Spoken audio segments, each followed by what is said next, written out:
بسم اللہ الرحمن الرحیم۔ السلام علیکم ورحمۃ اللہ وبرکاتہ۔ معزز ناظرین و سامعین، عورت کے لیے اعتکاف کرنے کا کیا شرعی طریقہ ہے اور اس کی نیت کیسے کرے گی؟ نیز ایک پاک باز عورت کون سی جگہ پر اعتکاف کرے اور اس پردہ نشین عورت کے لیے اعتکاف کی حالت میں کون سے کام کرنا شرعاً جائز ہے؟ یہ ایک اہم ترین مسئلہ ہے کہ کیا عورت اعتکاف کی حالت میں گھر کے کام کاج کر سکتی ہے یا نہیں، اور اسی طرح کیا وہ پارسا عورت اعتکاف کی حالت میں کھانا وغیرہ بنا سکتی ہے یا نہیں۔ مزید یہ کہ عورت اعتکاف کی حالت میں اپنے مجازی خدا یعنی شوہر سے بات چیت کر سکتی ہے یا نہیں، اور کیا معتکف عورت اعتکاف کی حالت میں بیڈ یا چارپائی پر سو سکتی ہے یا نہیں۔ نیز وہ مومنہ عورت اعتکاف کی حالت میں کون سی عبادت اور کون سے مسنون اعمال کرے، اور وہ خطرناک صورتیں کن چیزوں کے کرنے سے اعتکاف ٹوٹ جاتا ہے۔ یہ وہ تمام باریک اور اہم باتیں ہیں جو آج کی اسی ایک ہی جامع ویڈیو میں اپنی تمام ایمانی و اسلامی بہنوں کے ساتھ شیئر کرنے اور تفصیل سے بتانے جا رہا ہوں۔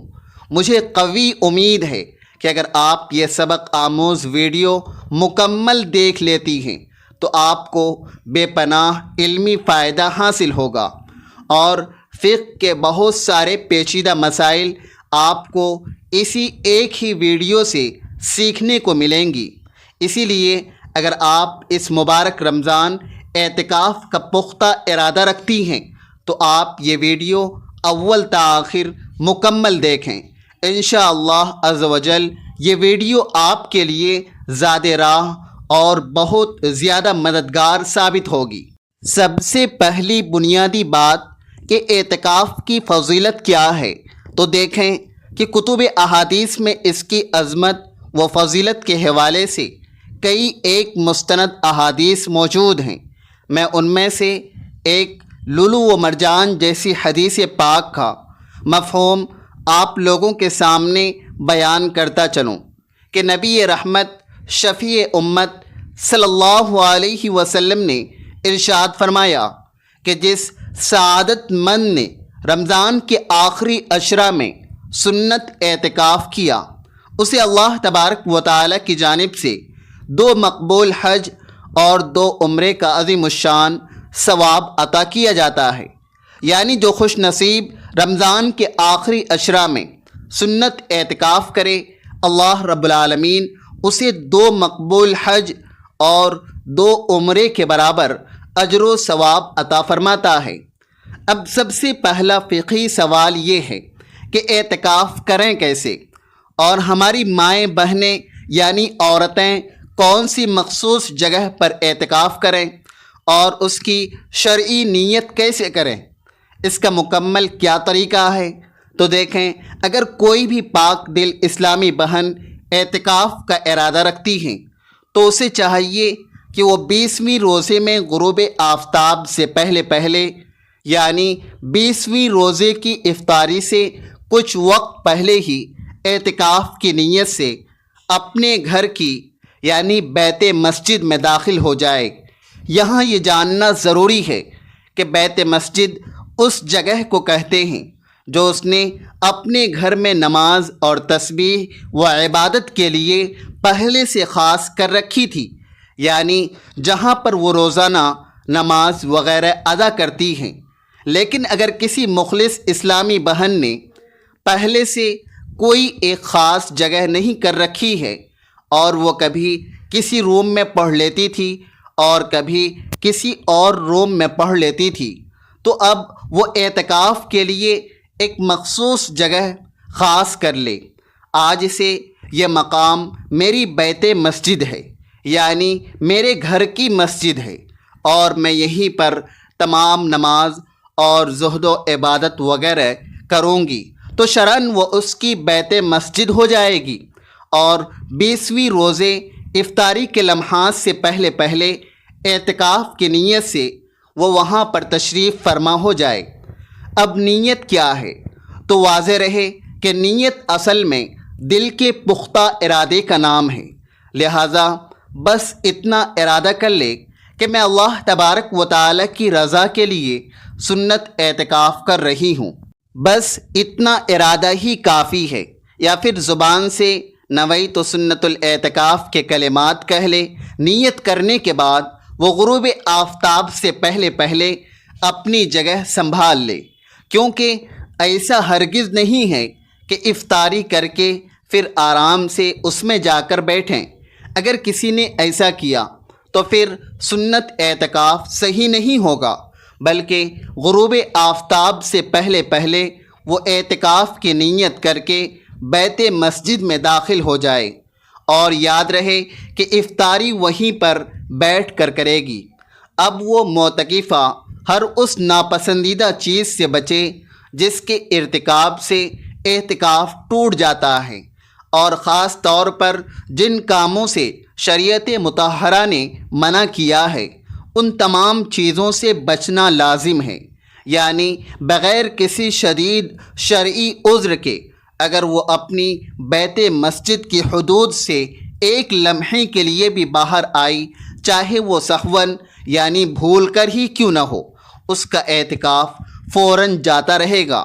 تو اس حساس چیز کا بہت زیادہ خیال کرنا چاہیے کہ بغیر کسی حقیقی شرعی عذر کے اس متعین جگہ سے باہر نہ نکلے۔ اب شرعی عذر کیا ہے؟ تو سنیے کہ شرعی عذر یعنی واش روم جانا ہے، یا ٹوائلٹ جانا ہے، یا غسل کی حاجت ہے، یا پھر صرف وضو کرنے جانا ہے، تو یہ سب شرعی عذر ہیں، اور اس ضرورت کے لیے وہ باہر نکل سکتی ہیں۔ لیکن اس کے علاوہ بغیر کسی شرعی عذر کے باہر نکلنا منع ہے۔ یعنی ایسا قطعاً نہیں ہے کہ وہ اگر گھر والوں کے ساتھ محض گپ شپ یا افطاری کرنے کے لیے دوسرے گھر میں یا کچن میں جا رہی ہے یا دسترخوان پر جا رہی ہے تو اس طرح ان کا اعتکاف وہ ٹوٹ جائے گا۔ اچھا، یہاں پر ایک بہت اہم چیز میں اور بھی صراحت کے ساتھ بیان کرتا چلوں کہ جو اسلامی بہنیں سنت اعتکاف کا ارادہ رکھتی ہیں انہیں لازم ہے کہ وہ اس مبارک عشرے میں یہ اچھی طرح دیکھ لیں کہ ان کی ماہانہ ڈیٹ تو نہیں آ رہی ہے، اور کہیں ان کے مخصوص ایام تو اس عشرے میں شروع نہیں ہو رہے ہیں، یعنی حیض اور نفاس کے دن، کیونکہ اگر ان کے یہ مخصوص ایام اس عشرے میں شروع ہو گئے اور اعتکاف کی حالت میں حیض اور نفاس آنا شروع ہو گیا تو پھر ان کا روزہ فاسد ہو جائے گا، کیونکہ فقہ کا قاعدہ ہے کہ روزہ جو ہے یہ شرط ہے اعتکاف کے لیے، اور جب روزہ ٹوٹ گیا تو اعتکاف بھی جاتا رہے گا، یعنی اعتکاف بھی فاسد ہو جائے گا۔ اس لیے جو ہوشیار اسلامی بہنیں اعتکاف کر رہی ہیں انہیں یہ چیز پہلے سے دیکھ لینی چاہیے کہ اس عشرے میں ان کی ڈیٹ تو نہیں آ رہی ہے۔ اگر ڈیٹ آ رہی ہے تو پھر وہ اعتکاف نہ کریں، بلکہ اگر نہیں آ رہی ہے تو پھر وہ شوق سے اعتکاف کریں، تاکہ ان کا اعتکاف بحسن خوبی مکمل ہو سکے۔ اور اگر کسی بھی وجہ سے روزہ ٹوٹ گیا، یعنی اگر حیض اور نفاس کے علاوہ کسی اور انسانی وجہ سے بھی روزہ ٹوٹ گیا تو جب بھی ان کا اعتکاف ٹوٹ جائے گا۔ اس لیے تقویٰ کا تقاضا ہے کہ ہر اس چیز سے بچنا ہے کہ جس سے روزہ فاسد ہو جاتا ہے۔ اب یہاں پر ایک اور سوال پیدا ہوتا ہے کہ کیا اعتکاف کی حالت میں عورت گھر کے کام کاج کر سکتی ہے یا نہیں؟ تو عرض ہے کہ بہت ساری خواتین یہ سوال کرتی ہیں کہ گھر میں ہمارے علاوہ کوئی کام کاج کرنے والا نہیں ہے، تو اس کڑی صورت میں کیا ہم گھر کے کام کاج جیسے جھاڑو پوچھا یا گھر کے بکھرے ہوئے سامان سمیٹنا وغیرہ جیسے کام کر سکتی ہے یا نہیں؟ تو اس کا جواب یہ ہے کہ بالکل نہیں کر سکتی، کیونکہ اعتکاف کی حالت میں عورت گھر کے دنیاوی کام کاج نہیں کر سکتی، اور اگر گھر کے کام کاج کرنے کی نیت سے وہ ایک لمحے کے لیے بھی اپنی حدود یعنی بیت مسجد سے باہر آئی تو اس کا اعتکاف جاتا رہے گا اور اعتکاف اس کا ٹوٹ جائے گا۔ ہاں، یہاں ایک استثنائی چیز ہے کہ اگر کوئی دوسرا متبادل فرد کھانا بنا کر اسے دینے والا موجود نہیں ہے، یعنی اگر ایک اسلامی بہن ہے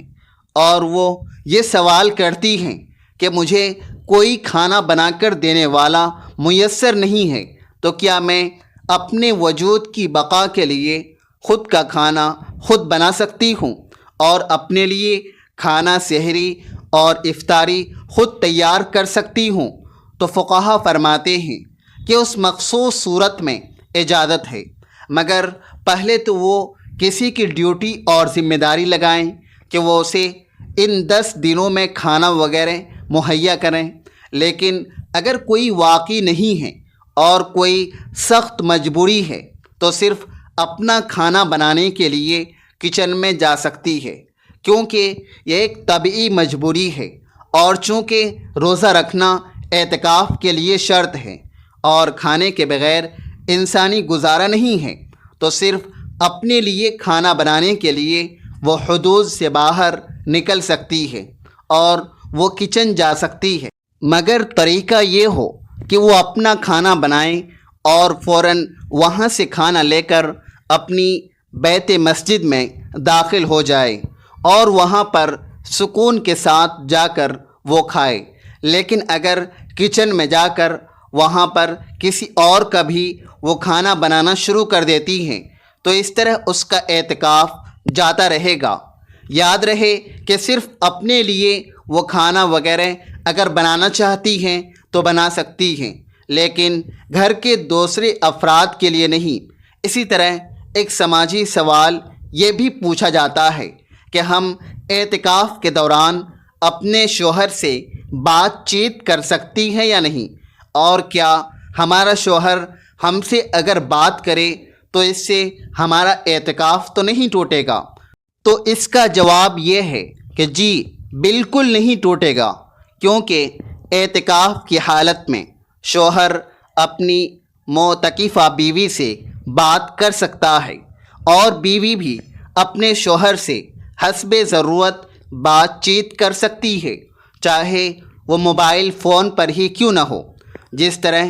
بعض دور دراز کی اسلامی بہنیں بتاتی ہیں کہ میرا شوہر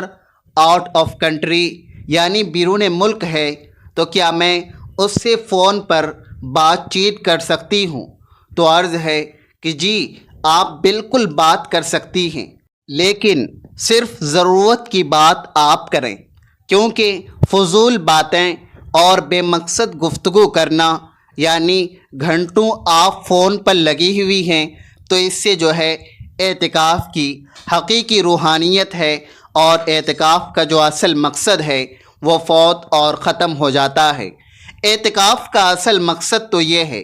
کہ ان قیمتی 10 دنوں میں دنیا و ما فیہا سے کٹ جانا اور اللہ تبارک و تعالی کی رحمت کی چوکھٹ پر اپنا عاجزانہ ماتھا ٹیک کر اللہ کے سامنے گر گرا کر اپنے عمر بھر کے گناہوں کی بخشش و مغفرت طلب کرنا اور یہ عہد کرنا کہ یا اللہ میرے گناہوں کو بخش دے، کیونکہ میں جب تک گناہوں کی بخشش نہیں لوں گا میں یہاں سے اٹھوں گا نہیں، لہذا اپنے لیے جنت کے باغات حاصل کریں اور اپنا زیادہ سے زیادہ وقت محض عبادت میں گزاریں، جن میں قرآن مجید کی تلاوت میں اور نوافل میں اور کثرت سے درود پاک پڑھتے ہوئے کلمہ شریف کا ورد شامل ہے۔ یعنی مختصراً یہ کہ زیادہ تر وقت آپ کا خالص عبادت میں گزرنا چاہیے، کیونکہ فضول باتیں کرنا